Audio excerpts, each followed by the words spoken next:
Hello friends, स्वागत करती हूँ आपके अपने यूट्यूब चैनल जीके अभ्यास पर। जैसा कि आप सभी को पता है कि हमारे इस चैनल पर स्टैटिक जीके की वीडियो जो होती है वो पर डे अपलोड की जाती है। आज हम फिर से आपके लिए 20 प्रश्नों का एक श्रृंखला लेकर आए हैं, जो कि सारे क्वेश्चंस हमने सिलेक्टेड और एग्जामिनेशन में पूछे जाने वाले ही रखे हैं। अगर आप किसी भी एग्जामिनेशन की प्रिपरेशन कर रहे हैं तो आपके लिए ये वीडियो बेहद इंपॉर्टेंट होने वाली हैं। आज हमारे सेशन का है पार्ट 6। इससे पहले हमने 5 पार्ट कंप्लीट कर चुका है। अगर आप इससे पहले के पार्ट्स को भी देखना चाहते हैं तो आप सिंपली हमारे चैनल से जाकर देख सकते हैं। तो चलिए हम आज का सेशन स्टार्ट करते हैं। हमारा आज का फर्स्ट क्वेश्चन है, इंग्लिश चैनल को पार करने वाली एशिया की पहली महिला तैराक जो है वो कौन बनी है? हमारा राइट आंसर होगा ऑप्शन ए, आरती शाह। आरती शाह जो है वो इंग्लिश चैनल को पार करने वाली एशिया की पहली महिला तैराक बनी है। इंग्लिश चैनल की बात किया जाए तो इंग्लिश चैनल जो है वो हमारा यूके और फ्रांस को अलग करती है। यानी कि ये वाला जो पार्ट है हमारा, ये है हमारा इंग्लिश चैनल। ये हमारा इंग्लिश चैनल हो गया, इधर यूके हो गया, इधर फ्रांस हो गया। यूके और फ्रांस को अलग करती है इंग्लिश चैनल। आज का हमारा नेक्स्ट क्वेश्चन है, अंतरिक्ष में सर्वाधिक समय तक रहने का विश्व रिकॉर्ड जो है वो किस महिला के नाम दर्ज है? हमारा इसका राइट आंसर होगा option C, Sunita Williams. Sunita Williams जो है वो एक भारतीय महिला है। इन्होंने अंतरिक्ष में सबसे ज़्यादा समय तक यानी कि 127 दिनों तक, ये पहली भारतीय हैं जो कि 127 दिनों तक अंतरिक्ष में समय बिताई हैं। बात कर लेते हैं वर्ल्ड पे, तो वर्ल्ड में जो है वो सबसे लंबे समय तक रहने वाली महिला है वो है हमारी क्रिस्टीना कोच जी, जो कि अमेरिका से बिलोंग करती हैं। इन्होंने कुल 328 दिन जो है वो अंतरिक्ष में बिताए थे। सुनीता विलियम्स भारतीय हैं, इन्होंने 127 दिन तक अंतरिक्ष में समय बिताया। विश्व की बात की जाए तो 328 दिनों तक क्रिस्टीना कोच जो है, जो कि अमेरिका से बिलोंग करती हैं, उन्होंने 328 दिन अंतरिक्ष में बिताए थे। बढ़ते हम अपने नेक्स्ट क्वेश्चन की ओर। हमारा नेक्स्ट क्वेश्चन, इंग्लिश चैनल को पार करने वाला पहला भारतीय कौन था? यानी कि इंग्लिश चैनल पार करने वाला जो है पहला भारतीय कौन था? तो हमारा इसका राइट आंसर है मिहिर सेन। ऑप्शन ए हमारा करेक्ट है। इंग्लिश चैनल को पार करने वाला पहला भारतीय था मिहिर सेन। और पहली भारतीय महिला के बारे में पूछा जाए तो वो हमारी सुनीता विलियम्स थी, जैसा कि हमने फर्स्ट क्वेश्चन में क्लियर किया था। बढ़ते हम अपने नेक्स्ट क्वेश्चन पे। हमारा नेक्स्ट क्वेश्चन कहता है कि निम्न में से किसे आप यूरी गागरिन से संबंधित करेंगे? यानी कि यूरी गागरिन का जो है वो किस से संबंधित है? हमारा इसका राइट आंसर होगा अंतरिक्ष यात्रा से। बात करते हैं यूरी गागरिन की, तो यूरी गागरिन जो है ये रशिया से बिलोंग करती थी, ये रूस की रहने वाली थी। इनका ये जो है अंतरिक्ष में कब गई थी? ये गई थी 12 अप्रैल 1961 को। यूरी गागरिन रशिया से बिलोंग करती हैं, ये अंतरिक्ष में 12 अप्रैल 1961 को गई थी। हमारा नेक्स्ट क्वेश्चन है, अंतरिक्ष में सबसे पहले कोई यान भेजने वाला देश कौन सा है? तो अंतरिक्ष में सबसे पहले यान जो है वो यूएसएसआर ने भेजा था। और अंतरिक्ष पे जाने वाला सबसे पहला जो कुत्ता था उसका नाम क्या था? उसका नाम था लाइका। लाइका नाम का कुत्ता जो है वो सबसे पहले अंतरिक्ष में गया था। हमारा नेक्स्ट क्वेश्चन, असम का प्रतीक पशु कौन सा है? यानी कि असम का एक प्रतीक पशु जो है वो कौन सा है? तो हमारा इसका राइट आंसर होगा ऑप्शन ए, एक सींग वाला गेंडा। एक सींग वाला गेंडा के नाम से जो है वो हम असम के नेशनल पार्क्स को जानते हैं। बात कर लेते हैं असम के नेशनल पार्क की, तो असम के 4 नेशनल पार्क हैं जिसमें एक सींग वाला गेंडा जो है वो पाया जाता है।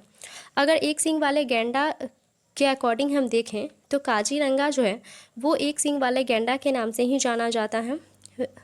अगर काजीरंगा को साइड करके देखा जाए तो पोबितोरा, राजीव गांधी और मानस, इन तीनों नेशनल पार्क्स में जो है वो एक सींग वाला गेंडा पाया जाता है। हमारा आज का नेक्स्ट क्वेश्चन, भारत के राष्ट्रीय प्रतीक में 4 पशु दिखाई देते हैं, शेर, हाथी, घोड़े के अलावा चौथा पशु जो है वो कौन सा है?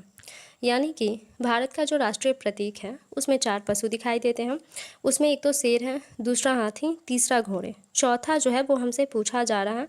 तो हमारा इसका राइट आंसर हो जाएगा बैल। ऑप्शन बी हमारा करेक्ट है। इस चिन्ह को जो है भारत के जो राष्ट्रीय प्रतीक है इस चिन्ह को अपनाया कब गया था?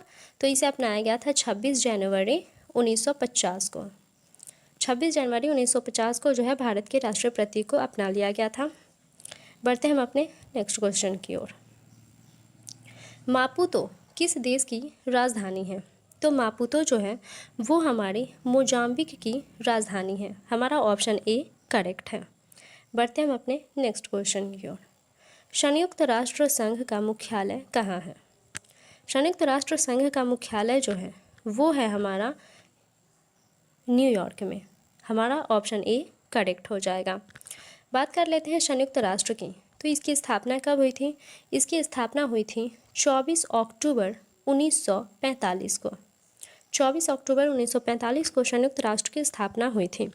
यूएन के पहले अध्यक्ष कौन थे? तो इसके सबसे पहले जो अध्यक्ष थे वो थे ट्रिग बैलनी। ट्रिग बैलनी जो है वो नॉर्वे से बिलोंग करते थे।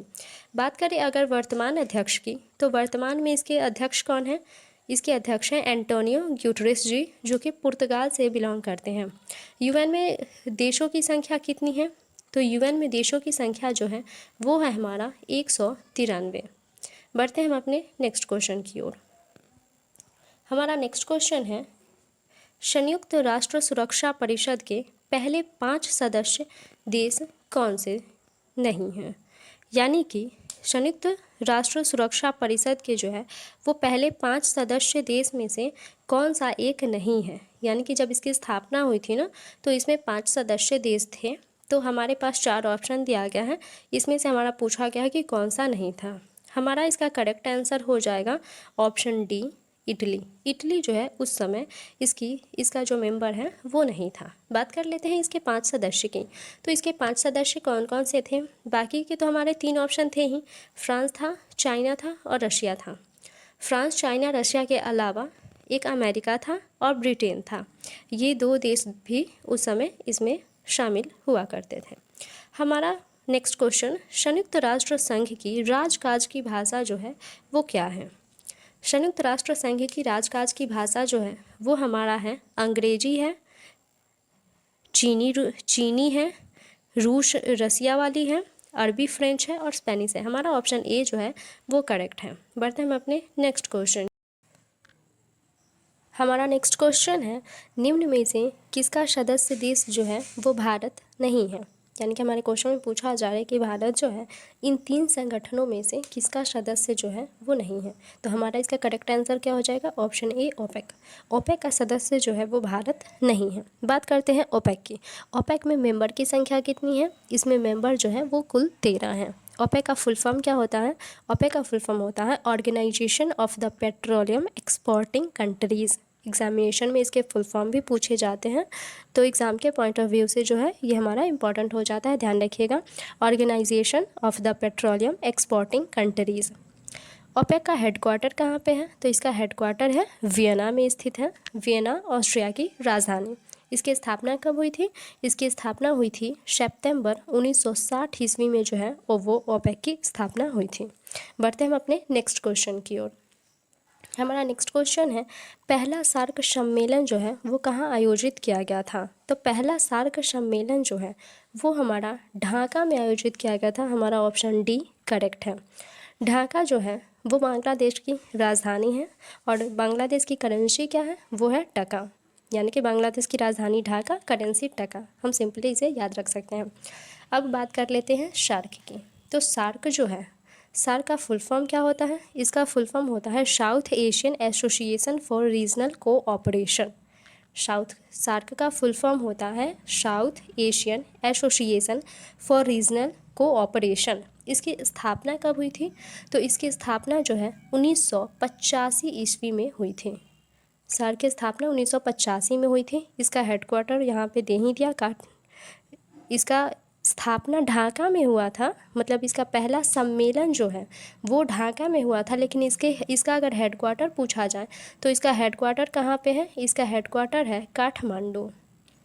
काठमांडू कहाँ पे है? काठमांडू जो है वो नेपाल की राजधानी है। सार्क में कितने सदस्य हैं? सार्क में जो है कुल 8 कंट्री हैं। बढ़ते हैं हम अपने नेक्स्ट क्वेश्चन की ओर। निम्न में से कौन सा देश सार्क का सदस्य नहीं है? सार्क का सदस्य देश जो है वो नहीं है, हमारा ये क्वेश्चन पूछा जा रहा है। तो हमारा इसका राइट आंसर क्या हो जाएगा? हमारा इसका राइट आंसर हो जाएगा ऑप्शन डी, थाईलैंड। थाईलैंड जो है वो सार्क का सदस्य देश नहीं है। बढ़ते हैं हम अपने नेक्स्ट क्वेश्चन की ओर। सार्क के सदस्य की संख्या जो है वो कितनी है? तो ये तो मैंने आपको ऊपर ही बताया कि सार्क में जो है वो टोटल 8 मेंबर हैं। हमारा ऑप्शन ए करेक्ट है। बढ़ते हैं हम अपने नेक्स्ट क्वेश्चन की ओर। ग्रुप ऑफ G7 बना था, यानी कि ग्रुप ऑफ G7 जो है उसकी स्थापना कब हुई थी? तो इसकी स्थापना हुई थी 1975 ईस्वी में। हमारा ऑप्शन सी करेक्ट है। बात कर लेते हैं G7 की। तो G7 जो है भारत जो है वो G7 का हिस्सा नहीं है। 2022 में जो है वो 48वां G7 की बैठक जो होती है वो 48वां हुई थी 2022 में, यानी कि इस साल जो है G7 का 48वां जो है वो समिट हुआ था। और इस बार होस्ट किसने करा? इस बार होस्ट करा था जर्मनी ने। जर्मनी ने जो है 2022 का 38वां G7 जो है वो होस्ट करा था। हमारा नेक्स्ट क्वेश्चन है, अंतर्राष्ट्रीय मुद्रा निधि स्थित है, यानी कि अंतर्राष्ट्रीय मुद्रा निधि जो है वो कहाँ स्थित है? इसका हेडक्वार्टर कहाँ पे है? तो इसका हेडक्वार्टर है वॉशिंगटन DC। वर्ल्ड, इसको हम इंग्लिश में क्या बोलते हैं? IMF, international monetary fund. International monetary fund जो है उसको हिंदी में अंतर्राष्ट्रीय मुद्रा निधि बोलते हैं। इसका हेडक्वार्टर वॉशिंगटन DC में स्थित है। इसके हेड कौन है? इसके हेड है क्रिस्टेलिना जॉर्जिया। इसमें मेंबर की संख्या कितनी है? इसमें मेंबर की संख्या जो है वो 190 मेंबर है। हमारा नेक्स्ट क्वेश्चन है, पशुधन में सबसे अधिक बहुप्रजनिक जाति का कौन सा है? तो सबसे अधिक बहुप्रजनिक जाति का जो होता है वो हमारा कौन सा है? तो हमारा इसका करेक्ट आंसर हो जाएगा ऑप्शन ए, सूअर। बढ़ते हैं हम अपने नेक्स्ट क्वेश्चन की ओर। निम्न में से हमारा अगला क्वेश्चन है, निम्न में से किस जानवर के चलते समय एक तरफ के अगले या पिछले अंग एक साथ गति करते हैं? यानी कि किस जानवर का जो है चलते समय एक तरफ के अगले या पिछले अंग जो है वो एक साथ गति करता है? हमारा इसका करेक्ट आंसर है ऑप्शन ए, जिराफ। हमारा नेक्स्ट क्वेश्चन है, नेताजी सुभाष चंद्र बोस का जन्म स्थान जो है वो कहाँ है? नेताजी सुभाष चंद्र बोस का जो है वो जन्म स्थान जो है वो कहाँ पे स्थित है? तो हमारा इसका राइट आंसर है ऑप्शन सी, कटक। कटक उड़ीसा में जो है नेताजी सुभाष चंद्र बोस का जन्म हुआ था। नेताजी सुभाष चंद्र बोस की बात की जाए तो इनका जन्म कब हुआ था? इनका जन्म हुआ था 30 जनवरी 1897 को। और हाल ही में 23 जनवरी को जो है पराक्रम दिवस मनाने की घोषणा की गई है, यानी कि 23 जनवरी को अब हर साल पराक्रम दिवस के रूप में मनाया जाता है। बात करते हैं नेताजी सुभाष चंद्र की। तो नेताजी सुभाष चंद्र बोस का जो है वो एक फेमस उनका एक नारा था कि तुम मुझे खून दो मैं तुम्हें आज़ादी दूंगा। ये क्वेश्चन एग्जाम में बार बार पूछे जाते हैं। महात्मा गांधी को जो है महात्मा की उपाधि किसने दी थी? तो वो भी जो है वो नेताजी सुभाष चंद्र बोस ने ही महात्मा गांधी को महात्मा की उपाधि दी थी। हमारे सारे क्वेश्चंस जो है वो कंप्लीट हो चुके हैं। अगर आपको वीडियो पसंद आई हो तो लाइक कीजिएगा, चैनल को सब्सक्राइब कर लीजिएगा, साथ में बेल आइकन को भी प्रेस कर लीजिएगा और अपने फ्रेंड्स के साथ शेयर भी कर दीजिएगा।